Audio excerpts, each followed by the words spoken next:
We told you we'd see you here. Here we are. The last time we stood together, it was California. 1,848. Men pouring off ships, off mules, out of the eastern cities and the southern farms and the immigrant boats still wet from the Atlantic. All of them moving west, all of them chasing the same word, gold. And we watched what happened. We watched the fever, the stampede, the fortunes made in a single afternoon and lost by morning. We watched Sam Brannan get rich selling shovels. We watched John Sutter lose everything. We watched the men who survived not by finding gold, but by finding the men who were looking for it and selling them whatever they needed to keep looking. We watched the pattern. And at the end, do you remember? We left you standing at a railroad track, stretching west, into the American prairie, into the future, into the promise. Same pattern. New numbers, new names, new promise. We're standing on that track now, and I need you to look down. Because the track you're standing on, this iron promise, this monument to American ambition, was not paid for with money that existed. It was paid for with money that was supposed to exist, someday. Eventually, when the freight came in and the passengers bought their tickets and the continent that this railroad was going to open up finally, actually opened up. The gold in California was real. You could hold it. You could weigh it. It sat in your palm and caught the light, and it was real. The railroad is real too. You can see it, touch it, ride it from New York to San Francisco in 6 days. But the money behind it? That was something else entirely. This is the story of the Gilded Age, of the men who built a continent and the men who looted it, of the greatest financial catastrophe America had ever seen, larger than anything that came before it, longer, colder, more calculated. This is the story of the Panic of 1873. And it begins not with a crash, it begins with a wound. The 9th of April, 1865, Appomattox Courthouse, Virginia. Robert E. Lee surrenders. The Civil War is over. 600,000 Americans are dead, more than in every other American war combined before or since. The South is physically destroyed, cities burned, farms stripped, infrastructure gone. 4 million enslaved people, suddenly free, with no land, no money, no legal framework to protect them, in a society that had spent 2 centuries deciding they were property. The North is one, but the North is not whole. And the question, the urgent, enormous, national question of 1865 is, how do you rebuild a country that just tried to tear itself apart? The answer, when it came, was not complicated. It was not subtle. It was not the result of careful deliberation by wise men in quiet rooms. The answer was railroads. Think about what that word meant in 1865. Not what it means now, a mundane piece of infrastructure. Something you notice only when it's delayed. In 1865, the railroad was magic. It was the internet and the highway system and the power grid all collapsed into one iron idea. It was speed where there had been slowness, connection where there had been isolation, commerce where there had been subsistence. A farmer in Ohio could put his grain on a train and have it in New York in 2 days. A manufacturer in Pittsburgh could ship steel to Chicago without a river, without a canal, without waiting for weather. A family in Boston could reach land in Kansas, land they could own, land they could farm in less time than it once took to cross one state by wagon. The railroad was not just infrastructure. It was the American dream, made physical, made movable. And in 1865, with a country to rebuild and a continent to fill, and 100 years of national ambition pent up behind 4 years of war, every politician, every banker, every newspaper editor, every preacher and every Sunday pulpit agreed. The railroad was America's future. They were right. That was the problem. The 10th of May, 1869, Promontory Summit, Utah Territory. 2 locomotives face each other on a single track. One has come from the east, the Central Pacific, built west out of Sacramento by Chinese laborers working through Sierra Nevada winters that killed men by the dozen. One has come from the west, the Union Pacific, built east out of Omaha by Irish immigrants and Civil War veterans, across the Great Plains, through Sioux and Cheyenne territory, across land that was not empty, whatever the maps said. They have been building toward each other for 6 years. Now the gap between them is a single wooden tie and a single iron spike. The spike is gold, ceremonial, California gold, engraved with the words, "May God continue the unity of our country," as this railroad unites the two great oceans of the world. Leland Stanford, railroad baron, former governor of California, a man who will spend the rest of his life benefiting from what this railroad built, raises the hammer. Swings, misses. A telegraph operator more prepared than Stanford sends the signal anyway. Done. The word travels by wire to every city in America simultaneously. In San Francisco, fire bells ring. In New York, a 100-gun salute echoes off the buildings. In Washington, the dome of the Capitol is lit up for the first time in its history. The country is connected. For the first time in history, a continent 3,000 miles wide, crossed in 6 days. Goods, people, ideas, money, all of it moving at speeds that would have seemed supernatural to any human being alive 20 years before. It is one of the genuine engineering achievements of human civilization. And almost no one in that crowd at Promontory Summit, not Stanford, not the generals, not the photographers with their heavy wooden cameras, almost no one is asking the question that needs to be asked. Who paid for this? And what happens when it's time to pay them back? The Transcontinental Railroad cost somewhere between $60 and $100 million to build, depending on which set of books you believe. There were several sets of books. Here is how the railroad financing system actually worked. Not how it was described in prospectuses, not how it was explained to investors, how it actually worked. Step 1. Congress grants railroad companies land. Not a little land, millions of acres of public land on both sides of the track for every mile of railroad built. Land that belonged to no one officially, despite the fact that people had been living on it for thousands of years. This land grant serves as collateral. It makes the railroad company look solvent on paper, even before a single rail is laid. Step 2.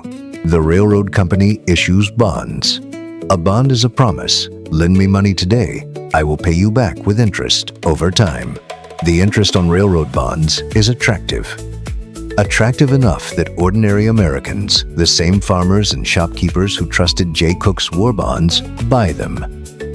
Step 3. The railroad company issues stock, shares of ownership in the company. And here is where the mechanism reveals itself, if you look closely enough. The stock is watered. Watered stock. The term comes from cattle unscrupulous ranchers who would force cattle to drink enormous quantities of water before weigh-in, inflating their apparent value. The same principle applies to shares. A railroad company capitalized at $10 million issues $20 million worth of stock. Insiders receive shares at the real value or below it. The public buys shares at the inflated price. Step 4. Insiders sell their shares at peak price. The railroad may or may not ever generate enough revenue to cover its bonds. It may or may not ever be completed. It may not run through anywhere useful. The insiders have already been paid. This is not a flaw in the system. This is the system. And it is operating in 1869 at a scale that would have been impossible in any previous era of human history. Because for the first time, you don't need to be rich to be ruined. You just need to trust someone. There is one man in this story who does not fit the pattern. Cornelius Vanderbilt is 70 years old in 1866. He is the richest man in America. He is also, by the standards of his era, deeply unfashionable, crude, blunt, uneducated, given to profanity and horse racing, and a directness that polite New York society finds alarming. He doesn't care. Vanderbilt made his first fortune in steamboats. He understood one thing about transportation. It was only worth money if it was reliable. A boat that ran on schedule, that charged a fair price, that got there that was worth more than a boat with a fancier name that might or might not arrive. When he pivoted to railroads in his 60s, an age when most men of his wealth were retreating to their estates, he brought the same philosophy. He bought the New York Central Railroad, then the Hudson River Railroad, then connected them, standardized the gauge, upgraded the track, built a proper terminal in New York City Grand Central Depot, the largest building in America. The New York Central made money because it moved real freight between real cities efficiently, not because of land grants, not because of bond issues sold to credulous farmers, because trains ran on time and goods arrived where they were supposed to arrive. It sounds simple. In the Gilded Age, it was almost revolutionary. Vanderbilt understood something that the men around him were deliberately choosing to ignore. A railroad is not a financial instrument. It is a machine, and machines have to work. He is ruthless. He is not above manipulation when it serves him. He is not a saint. But in a world about to be dominated by men who see a railroad as nothing more than a vehicle for financial extraction, Vanderbilt is the last of a different kind. The kind that builds things. And behind him, already watching, already learning, already planning, is a man who has learned exactly the wrong lesson from Vanderbilt's success. His name is Jay Gould.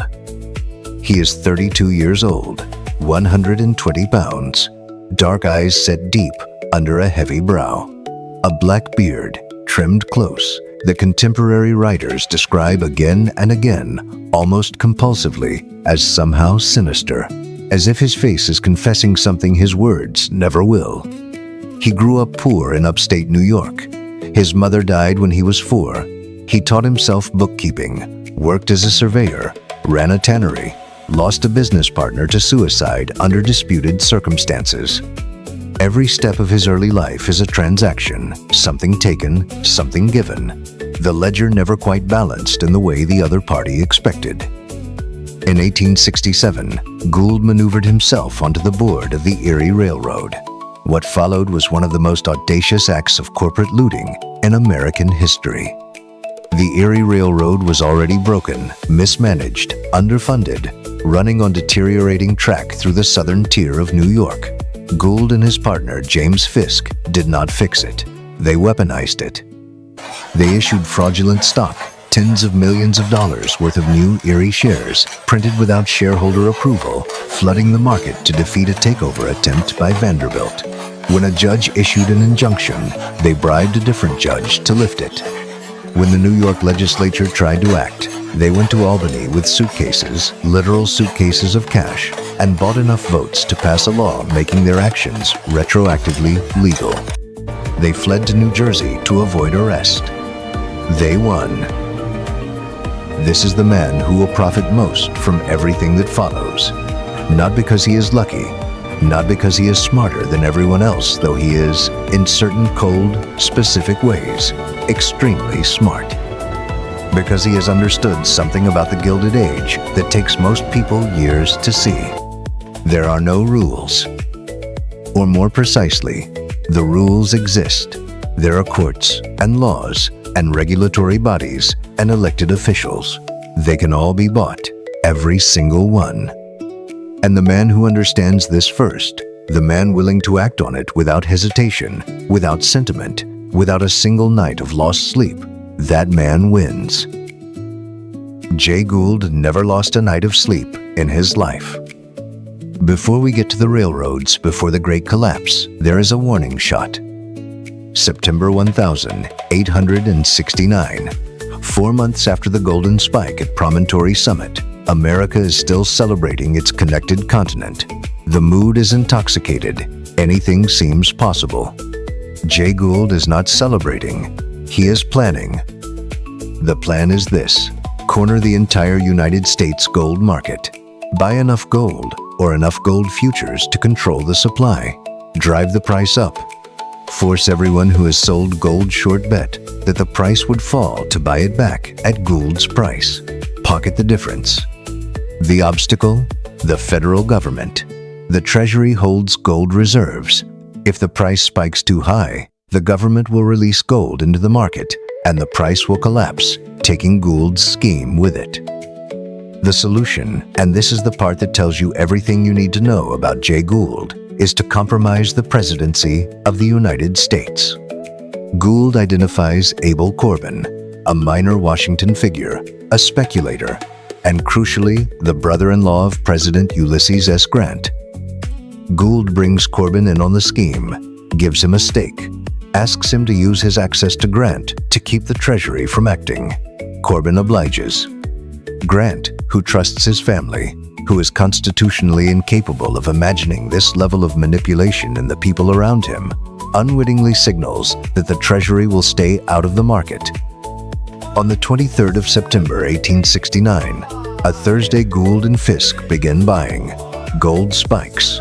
Businesses that need gold to pay foreign debts are suddenly strangled. Banks begin to wobble. The floor of the gold room in New York, the exchange where gold is traded, descends into something between a riot and a panic. By Friday morning, gold has reached $162 an ounce from $130 just days before. And then Grant acts. He orders the Treasury to release $4 million in gold. Immediately, the price crashes. In minutes, men who have bought at the peak are ruined on the spot. Brokers collapse mid-sentence. One man has a breakdown on the trading floor and has to be physically carried out. Jay Gould had quietly sold his gold position the day before. He knew. He always knows when to leave.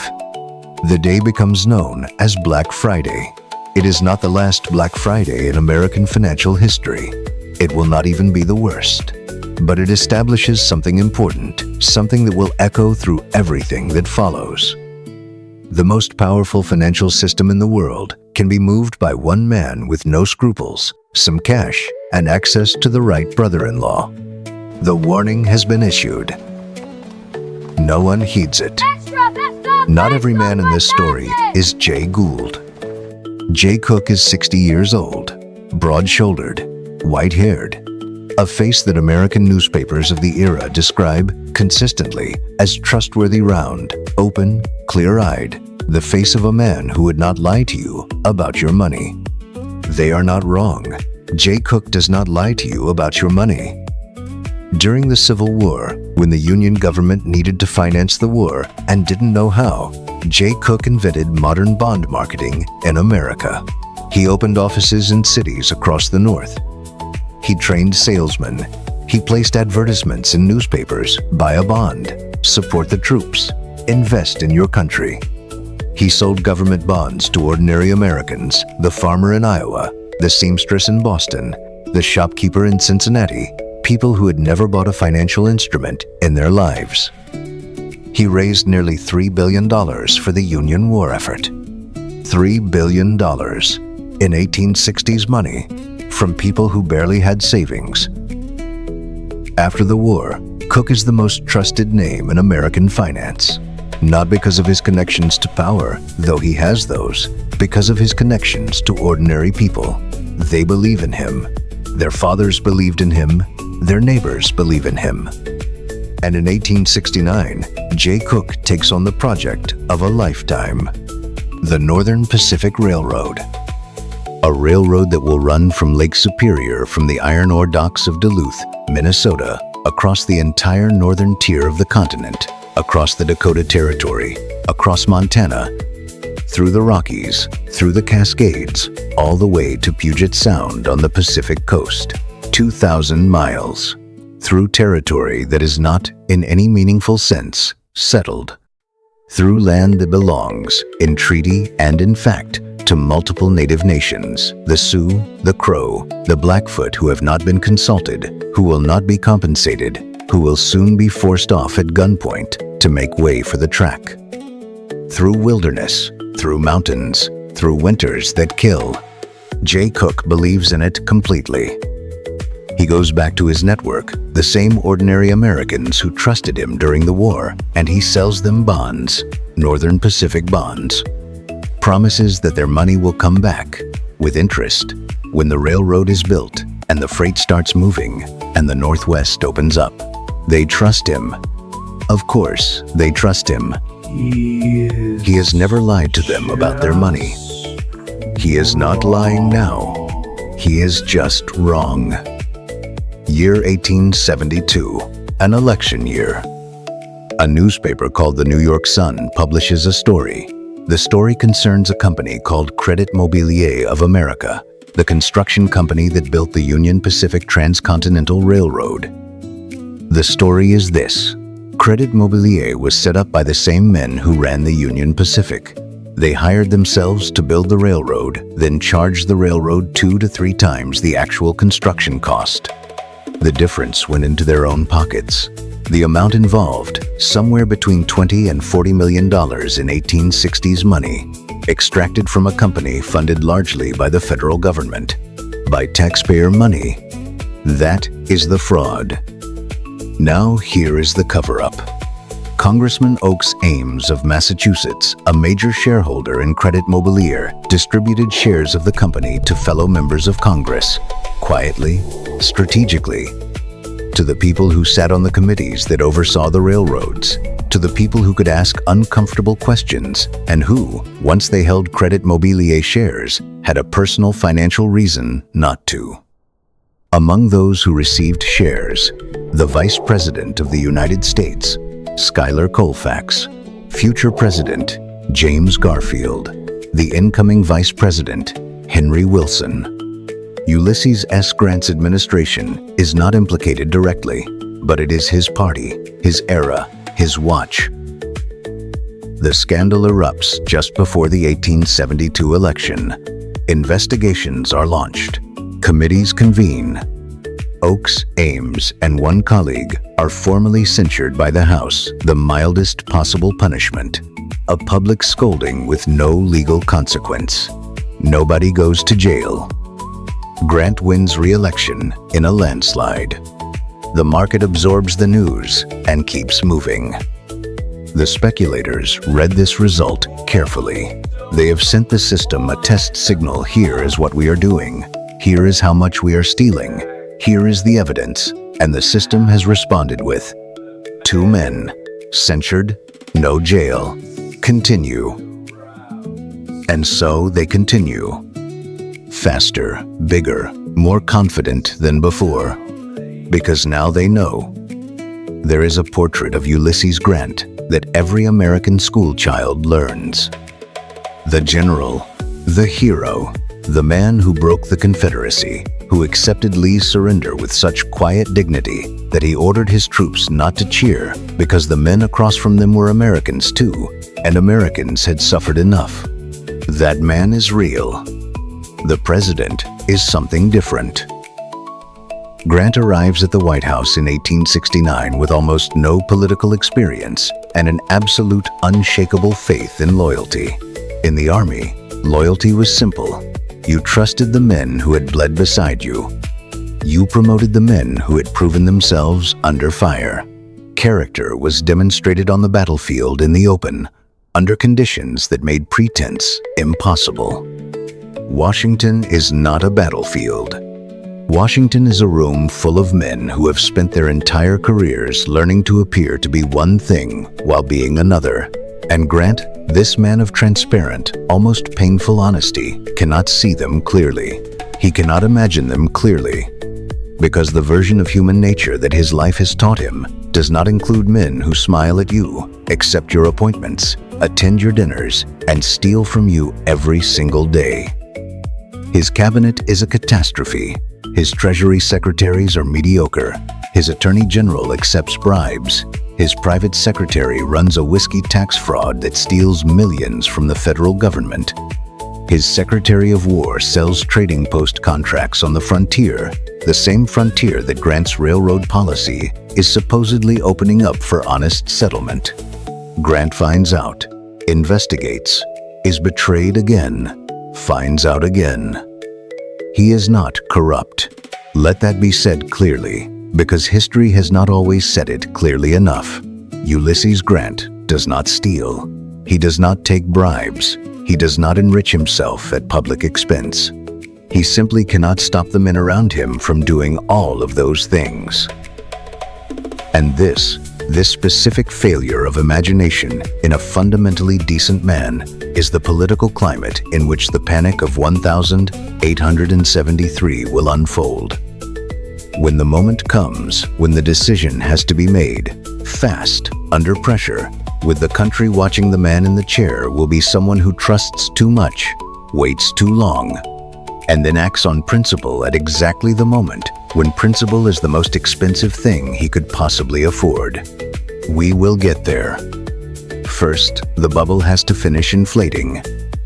By year 1873, the United States has 35,000 miles of new railroad track.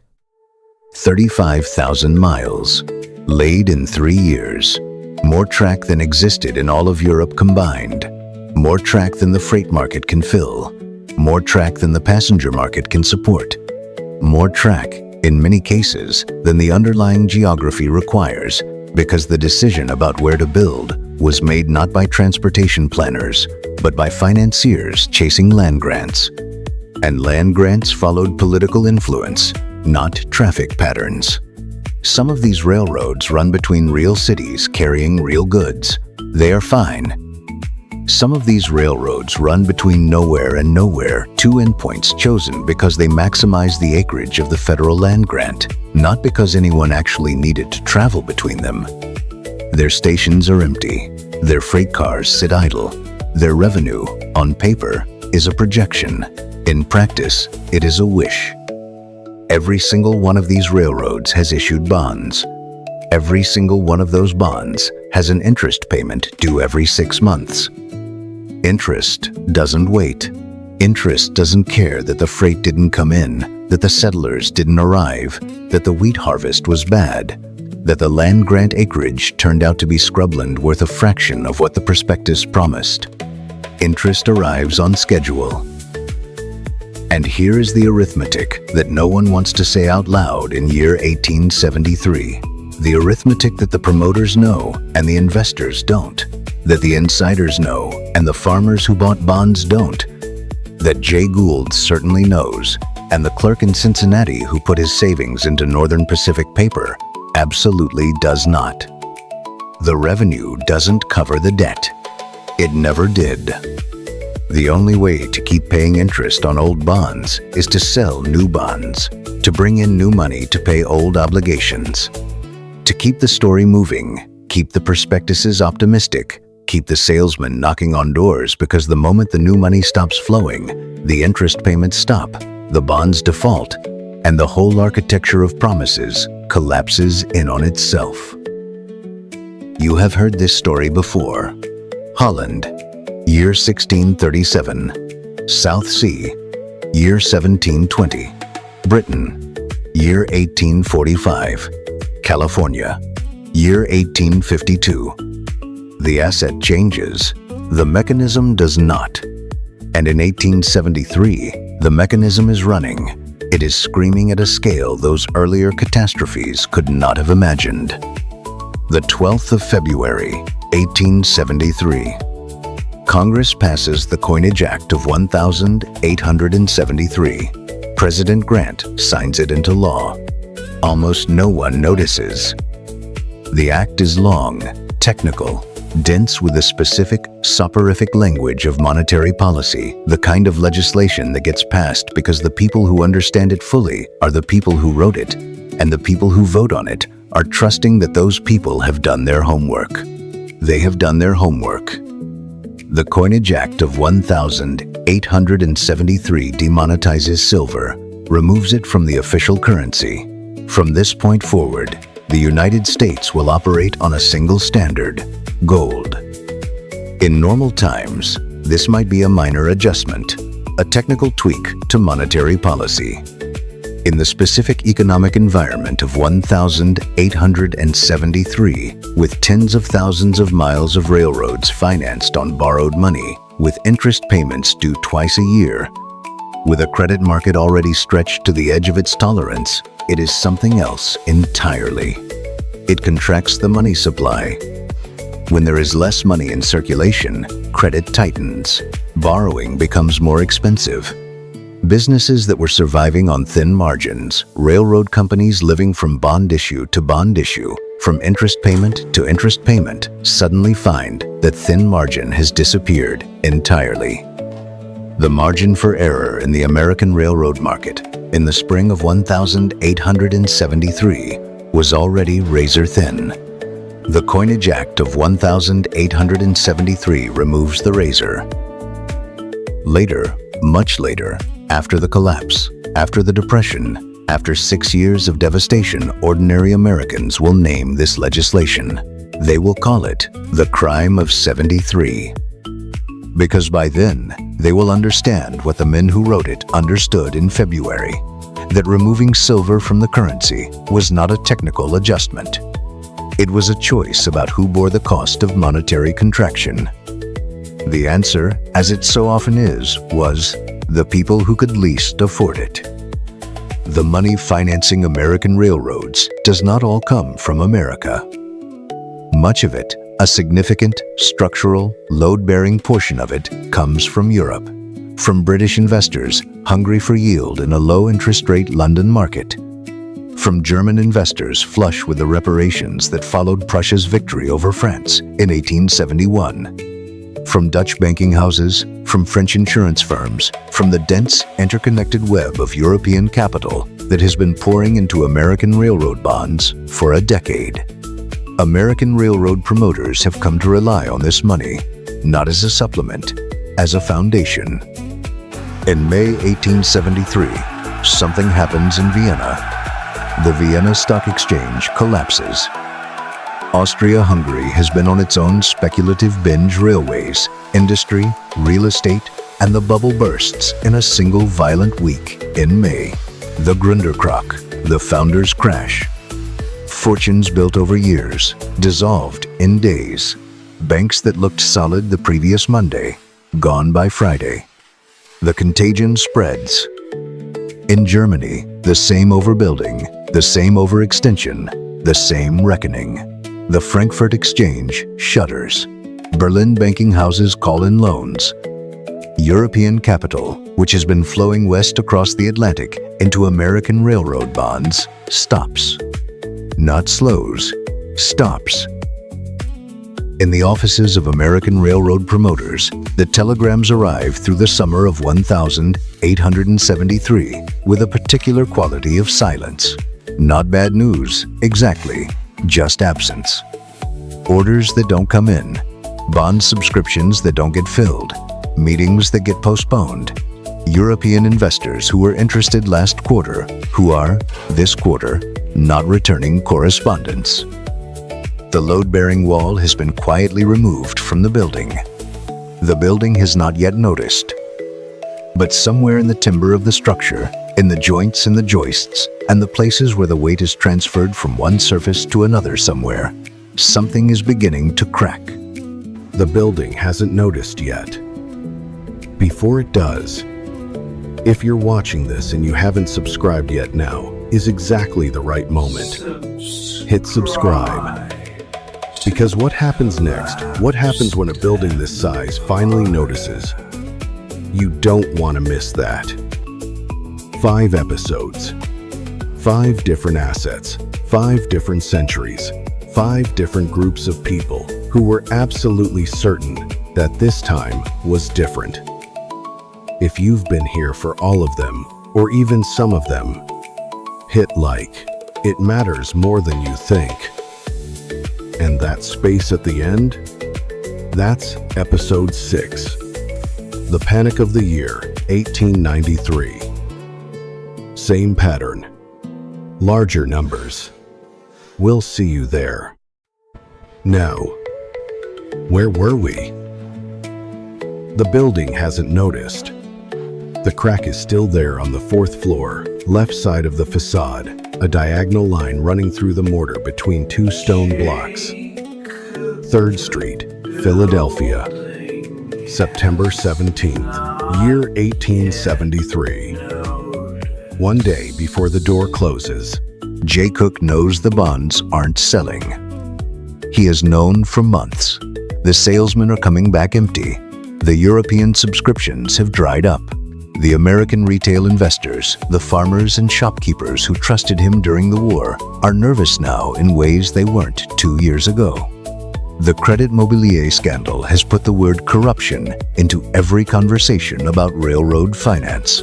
The Coinage Act has tightened credit in ways that ordinary people feel without being able to name. The Northern Pacific bonds are not selling. And the railroad still has to be built.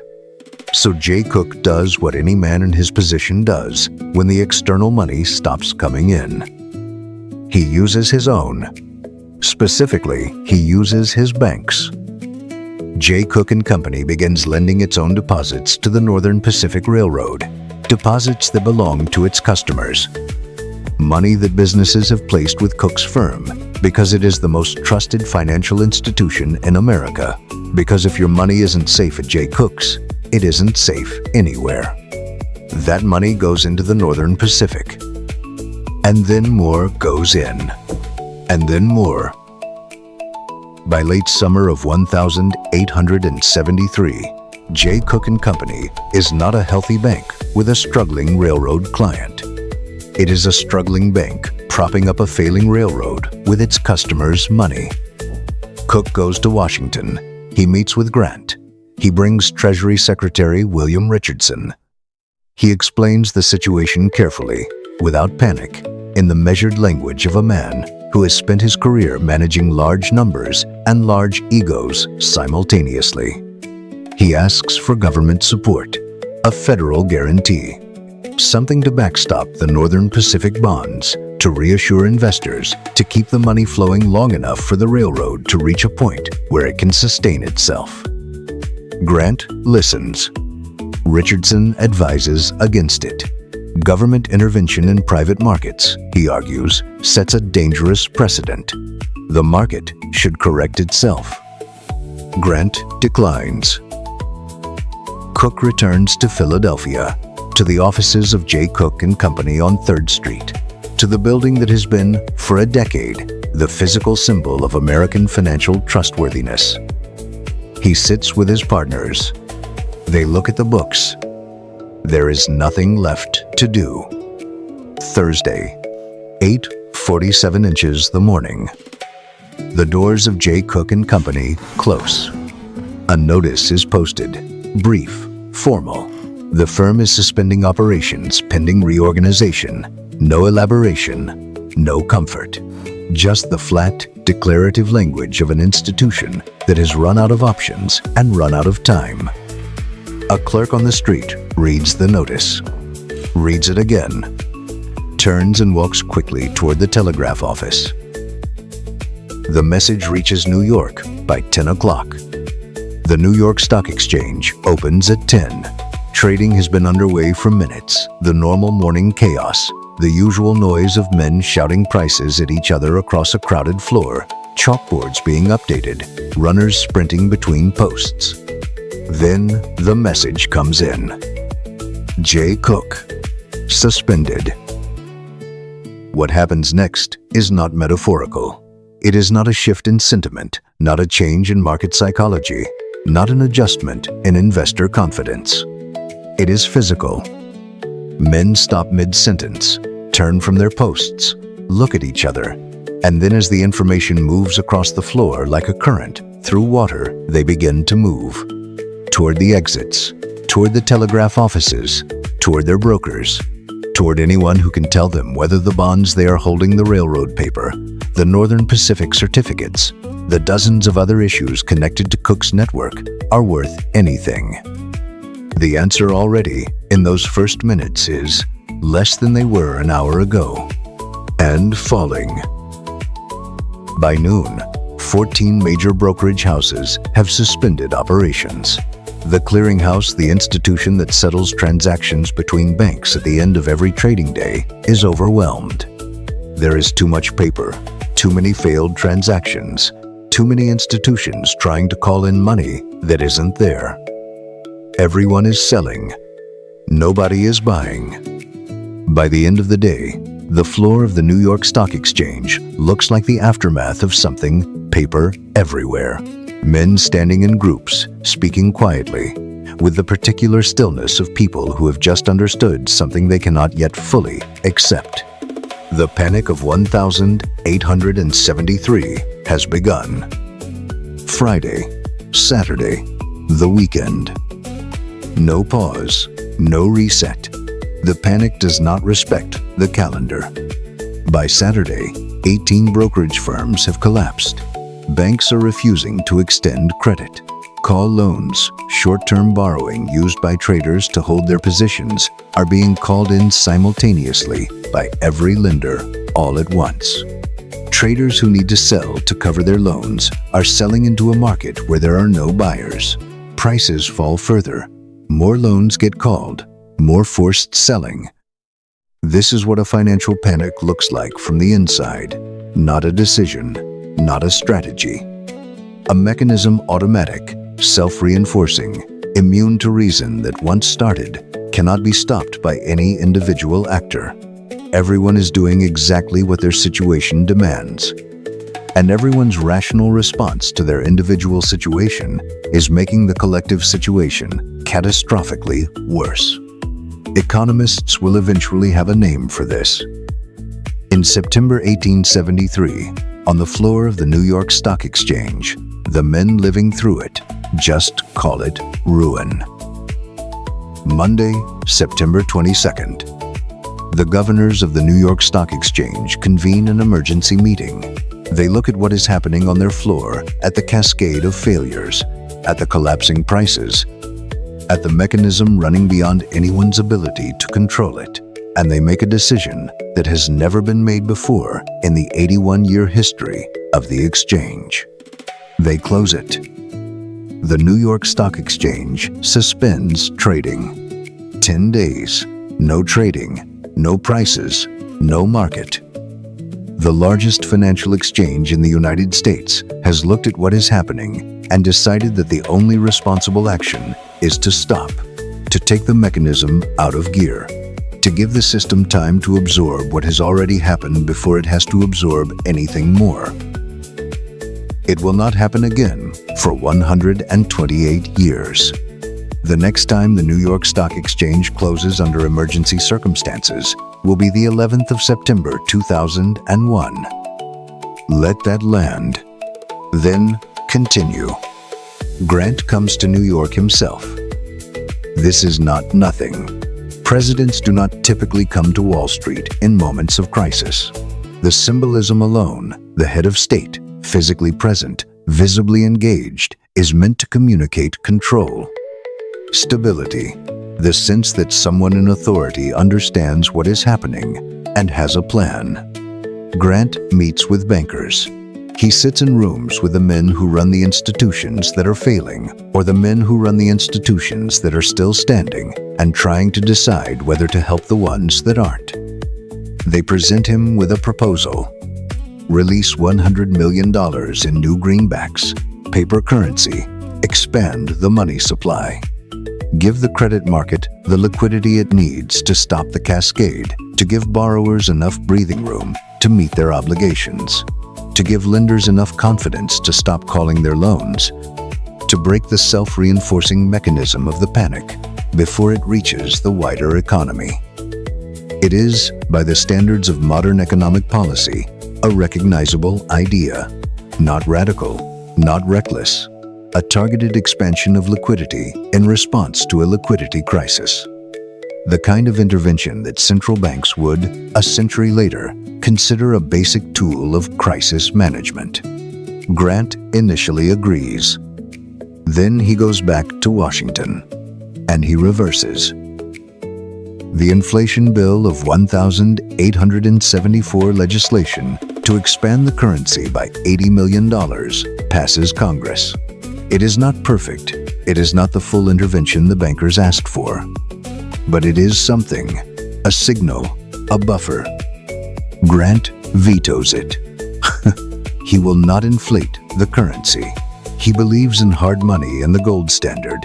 in the discipline of a currency that cannot be expanded at will by politicians responding to short-term pressure. He believes that the economy must correct itself. That intervention distorts the natural process of adjustment, that the pain, however severe, is the price of the excess that preceded it. These are not stupid ideas. In a different context, in a mild downturn, in a normally functioning economy, in a situation where the pain of adjustment falls on the people who caused the problem, these ideas have genuine merit. This is not that situation. The excess was committed by Jay Gould and Jay Cook and 100 railroad promoters who have already extracted their profits and left. The pain of adjustment will fall on the Ohio farmer who bought Northern Pacific bonds, on the Pennsylvania railroad laborer whose wages will be cut, on the Chicago banker whose collateral has evaporated, on 4 million people who had nothing to do with the speculation and everything to lose from the collapse. Grant's Treasury releases $26 million in previously retired greenbacks, a fraction of what was asked. A gesture in the direction of relief that does not meaningfully change the direction of the collapse. The depression deepens. It will deepen for 6 years. The panic ends. The depression does not. Understand what a 6-year depression means, not in the abstract, not as a data point in an economics textbook, but as a lived reality for the people inside it. It means year 1873, then year 1874, then year 1875, then year 1876, then year 1877, then year 1878. 6 years of waking up in the same diminished world. 6 years of prices falling, which sounds like a good thing, until you understand that falling prices mean falling wages, falling revenue, falling margins, falling ability to service the debt you took on when prices were higher.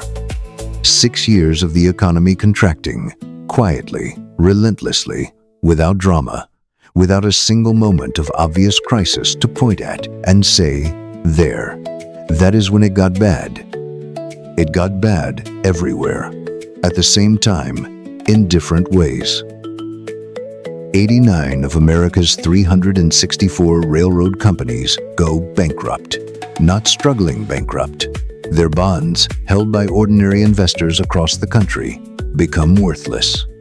The farmer in Ohio who bought Northern Pacific paper on Jay Cook's recommendation, who trusted Cook because Cook had been trustworthy before opens his strongbox one morning and looks at certificates that the market will not purchase at any price. Over 18,000 businesses fail in the first 2 years, not just railroad companies. Every business that depended on railroad construction, iron foundries, timber mills, brick manufacturers, engineering firms contracts violently. Their workers are laid off. Those workers stop spending. The shops and restaurants and boarding houses that serve them lose customers. Those businesses fail too. The cascade moves outward from Wall Street in concentric rings. Unemployment reaches 14% nationally. In industrial cities, Pittsburgh, Cincinnati, Chicago, it is higher. Men who have worked steadily for 20 years find themselves standing in lines outside charity offices, hats in hand, in weather that doesn't care about their dignity. For those still employed, wages are cut. Not once, repeatedly. The Pennsylvania Railroad cuts wages, then cuts them again. The Baltimore and Ohio cuts wages. Every major railroad in the country cuts wages because the alternative is insolvency. And insolvency means no wages at all. And the workers have no leverage to resist because there are always men behind them willing to work for less. The Gilded Age has presented its invoice. It is being paid, as these invoices always are, by the people who did not attend the party. July 1877, 4 years into the Depression. The Baltimore and Ohio Railroad announced another wage cut, 10%, the third cut in 4 years. A brakeman on the B&O is now earning less than $1 a day for work that kills men regularly. Hands lost to coupling mechanisms, feet lost to slipping between cars, whole bodies lost to derailments on track that the railroad will not spend money to maintain because it does not have money to maintain it. The workers in Martinsburg, West Virginia, walk off. They do not have a union. They do not have a plan. They do not have a leader or a manifesto or a set of organized demands. They have simply reached the point, the specific, physical, human point, where they will not take another step backward. They stop the trains. The governor of West Virginia calls out the state militia. The militia arrives in Martinsburg, looks at the strikers who are their neighbors, their cousins, men they grew up with, and refuses to fire on them. The governor asks President Hayes for federal troops. Hayes sends them. But by then, the strike has already moved. It moves the way fire moves in dry grass, not organized, not directed, just spreading from point of ignition to point of ignition, wherever conditions are right.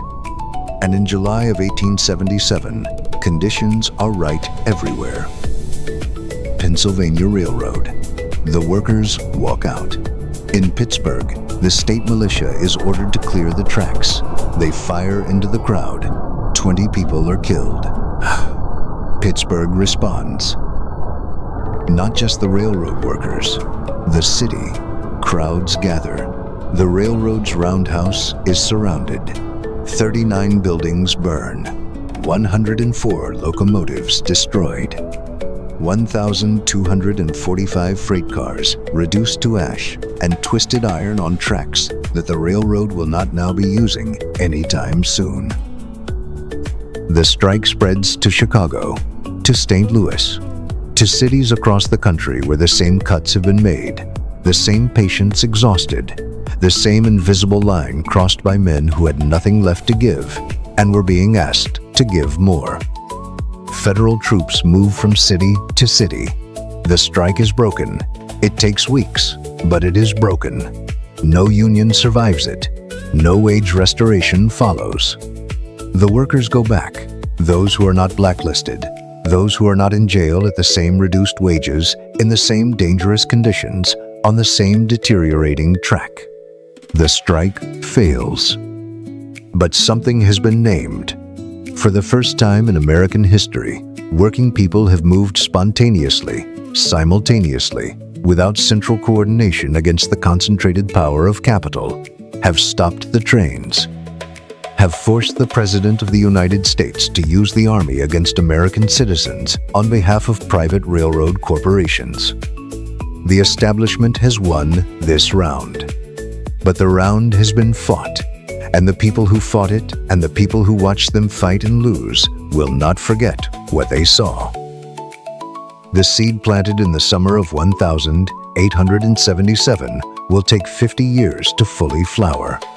It will flower. While the striker is being dragged off the tracks in Pittsburgh, Jay Gould is shopping. This is not metaphor. This is what he is doing. Bankrupt railroads sell at distressed prices. A railroad that issued $10 million in bonds now in default. Bonds whose holders will take whatever they can get, can be acquired for $2 million. $3 million. A fraction of its paper value. A fraction, even, of its physical value. The track, the rolling stock, the land grants, the right-of-way.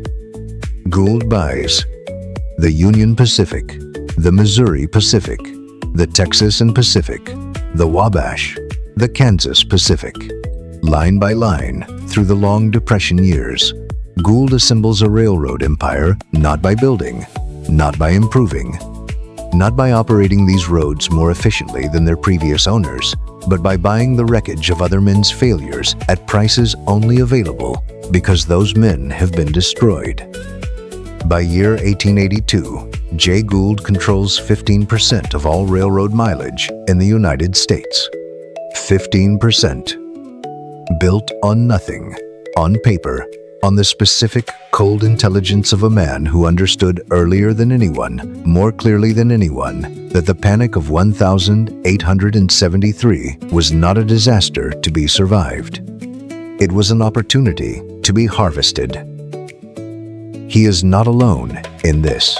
The panic creates a generation of consolidators, men who emerge from the Depression richer than they entered it, whose wealth is built directly on the losses of the people who trusted the system and were destroyed by it. This pattern, financial crisis as wealth transfer, catastrophe as mechanism for concentrating assets upward, is not new.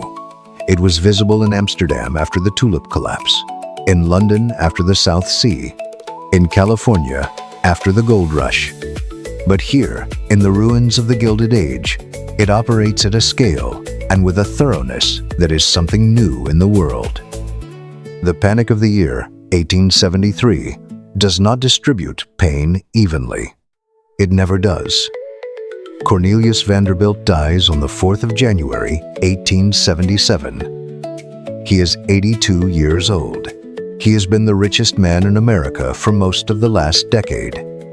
He dies at the bottom of the Depression, in the gray middle of the Long Depression, as it will come to be called, in a New York that looks nothing like the electric, optimistic city he moved through in his prime. His estate, $100 million. The largest private fortune in American history to that point. More money than the federal government spent in most years before the Civil War. More money than most countries held in their treasuries. And his railroad, the New York Central, survives. Not as a holding, not as a distressed asset to be picked apart by men like Gould, as a functioning railroad, running trains, moving freight, employing men, earning revenue sufficient to cover its debts, because its debts were sized against its actual revenue, not against a projection, not against a wish, not against the hope that settlers would someday fill the land that the bond prospectus promised was already filling. It survives because Vanderbilt built it to work. History has not been entirely kind to Vanderbilt. He was ruthless. He used his market power to crush competitors, to fix prices, to extract favorable terms from municipalities that had no leverage to resist him. He was not a good man in any simple sense. But in a decade defined by men who extracted value from things they did not build, Vanderbilt built something. In a decade defined by men whose wealth required the destruction of others, Vanderbilt's wealth, most of it came from making a railroad run on time. In the Gilded Age, that distinction matters more than it should have to. His lesson is not learned. Not really. Not by the men who come after him. But it is recorded. And in the long run, in the very long run, the things that work outlast the things that only appear to work. Usually, step back.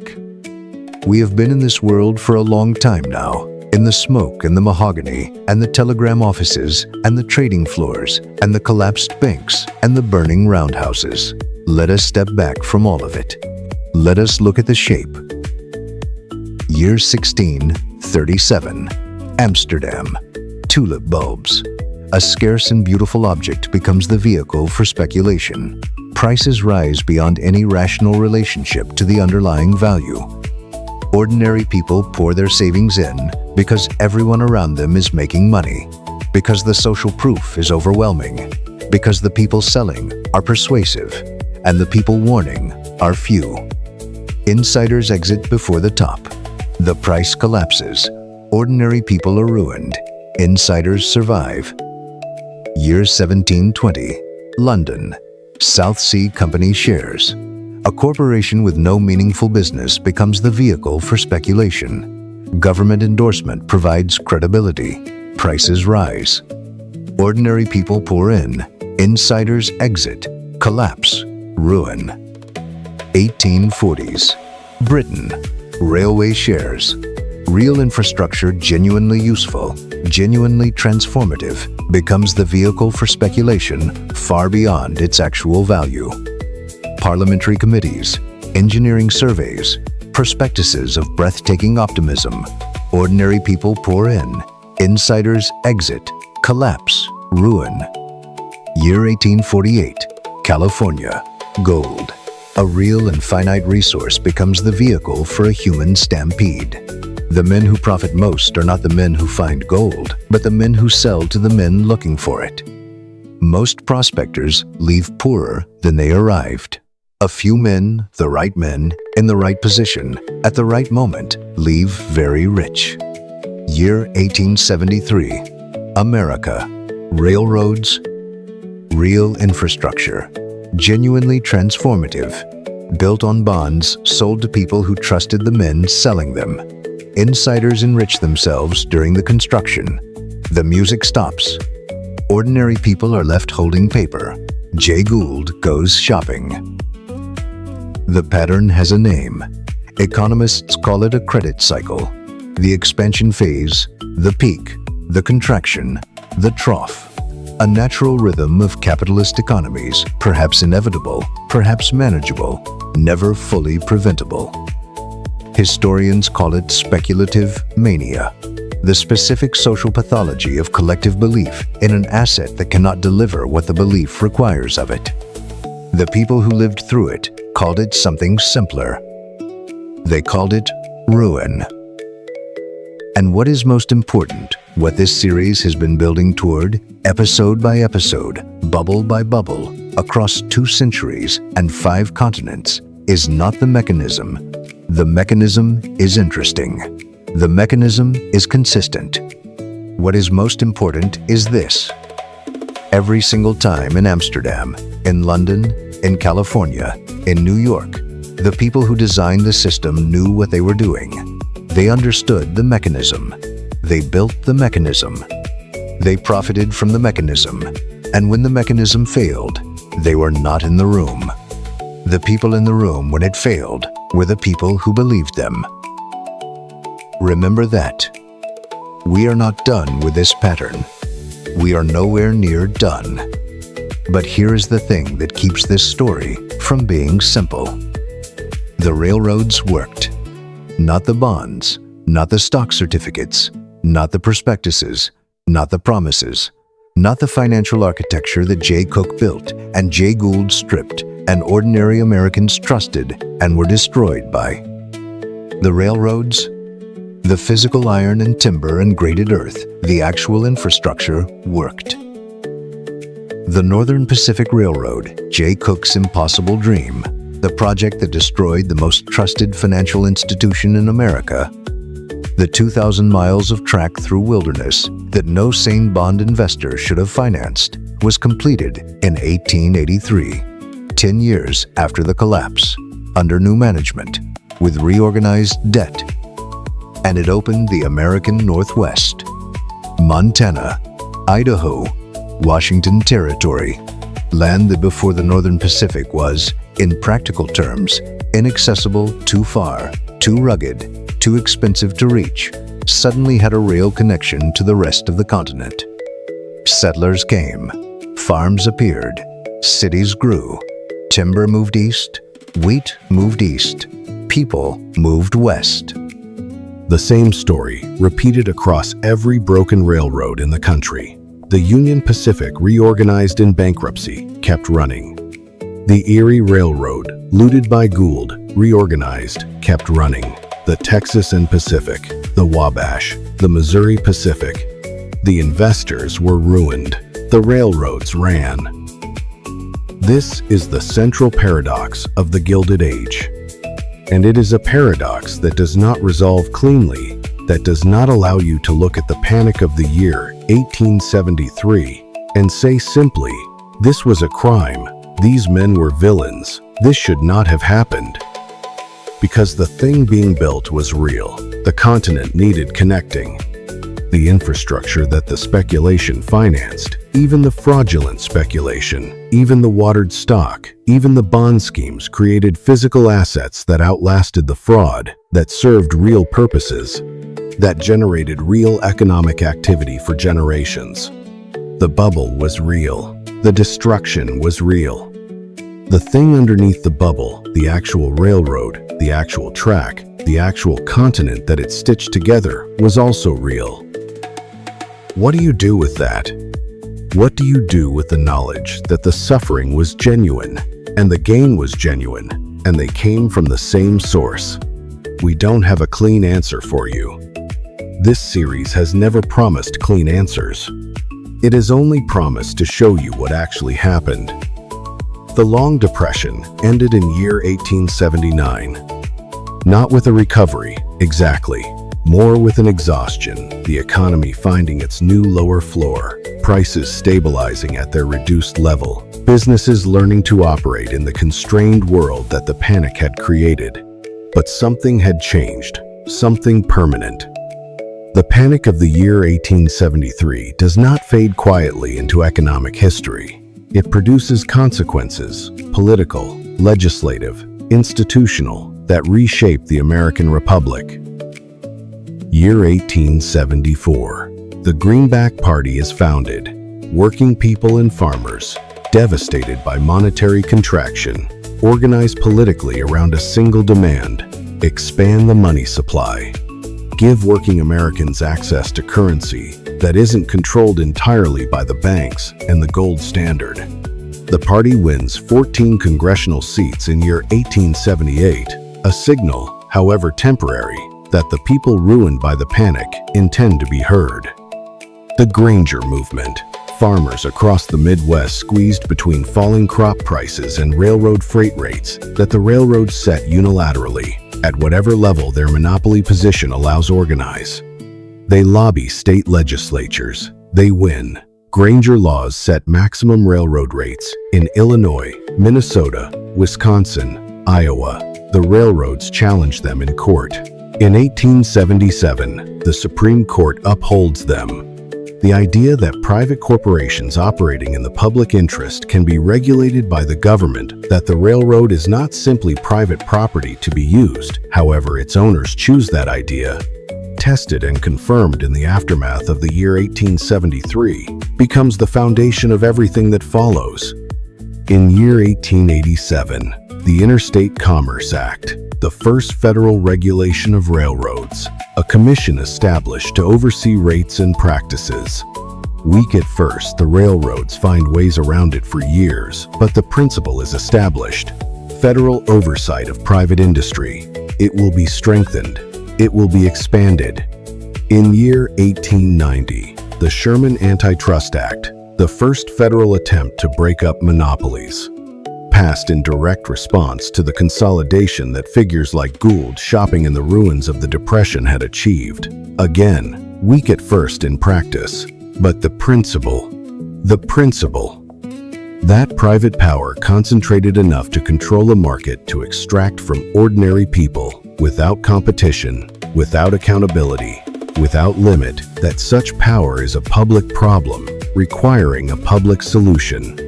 That idea does not exist in American law before the year 1873. It exists because of what happened in 1873.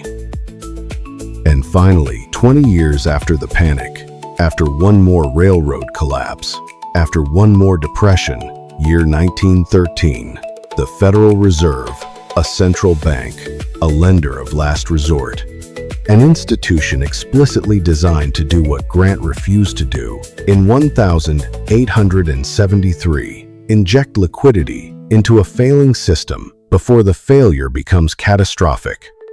The Federal Reserve exists because of the panic of 1873, because a president who believed in hard money vetoed the relief that might have shortened a 6-year depression.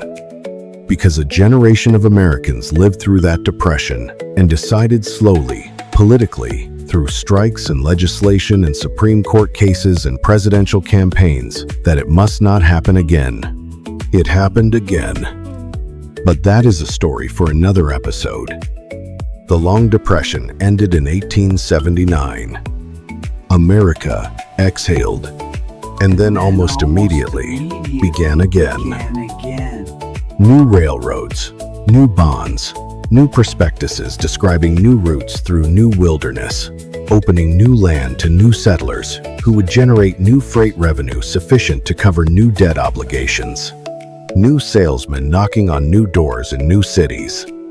The same ordinary Americans or their children, which amounts to the same thing, buying paper they didn't fully understand from men they wanted to trust. Because trust is not a weakness. Trust is what makes economies function. It is what allows a stranger to hand you a certificate and have you believe that certificate represents something real. It is what allows a nation to build a continent's worth of infrastructure in a generation. Trust is not the problem. The problem is what certain men do with it. 20 years after Jay Cook locked his door on 3rd Street in Philadelphia, 20 years after the floor of the New York Stock Exchange went silent, another door closed. Year 1893. Another railroad bubble. Another wave of overbuilding. Another generation of bonds sold to another generation of ordinary Americans by another generation of men who understood the mechanism and positioned themselves accordingly. The Panic of 1893, a longer depression, a harder crash, unemployment that reached 18% higher than 1873. A political crisis that would birth the modern American left, that would produce William Jennings Bryan and his Cross of Gold speech, that would crack the Democratic Party and reshape American politics for a generation. Same railroads, same bonds, same banks, same certificates of failure. Same pattern. They rebuilt, they borrowed, they did it all again. Because the men who designed the system were still designing it. Because the rules that might have constrained them were still being written slowly, painfully, over decades of suffering that did not need to happen. And because the promise, the one they always make, in every era, in every bubble, with every new asset, and every new prospectus, and every new salesman, at every new door, the promise never changes. This time is different. It never is. We'll see you there.